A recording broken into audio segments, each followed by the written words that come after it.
Good day. Today I want to talk about a crisis of leadership. We as leaders have squandered the opportunity to lead, to inspire, to motivate. And followers throughout South Africa, the rest of the continent, and indeed the world have lost confidence in us as leaders. The reason for that are the huge scandals in the corporate world, whether it's Enron in the US, Steinhoff in South Africa, or huge political scandals like State Capture in South Africa, Oberholzer in South America, and so on. This has resulted in huge names being mired into disrepute, huge companies whose names used to signify integrity and excellence, like KPMG, McKinsey, SAP. All of them are now involved in huge scandals. We have seen in countries like South Korea and in Brazil, presidents going to jail for corruption. And in South Africa, we have a former president facing charges of corruption, bribery, and racketeering. All of these create a negative impression about leaders throughout. I guess the challenge is, how is the next layer of leaders?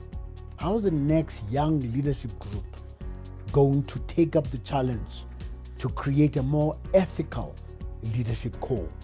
People that can be trusted to make sure that whether they're in the corporate world or in the public sector, they do the things that matter for the people that they follow, or the people that follow them instead.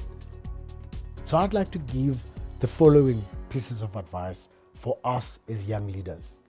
The first one, know thyself. The Oracle of Delphi talks about knowing thyself. Because we're not gods, we're mere mortals. We all can be seduced by temptations of the wonderful things in life.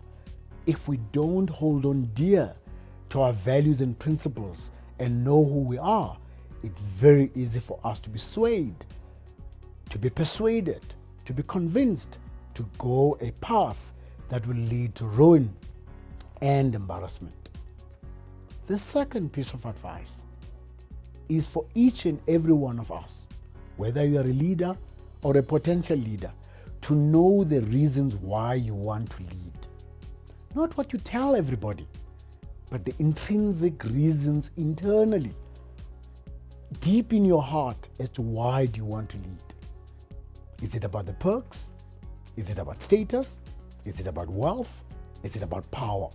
Whatever the motivations are, understand them well, because those motivations will guide you or detract you from the right path. I hope that most leaders will lead because of a higher ideal. They will lead towards a higher purpose, towards a calling. The third advice, guard who you surround yourself with. Who are the people that are closest to you? Why are they wanting you to lead? Why do they support you? Are they supporting you for the right reasons or the wrong reasons? If you're getting bad advice, if you're surrounded by a lot of yes men and women, it is very easy for you and others to be swayed. The fourth piece of advice is to make sure that you remain grounded in the things you grew up knowing and understanding when you were young.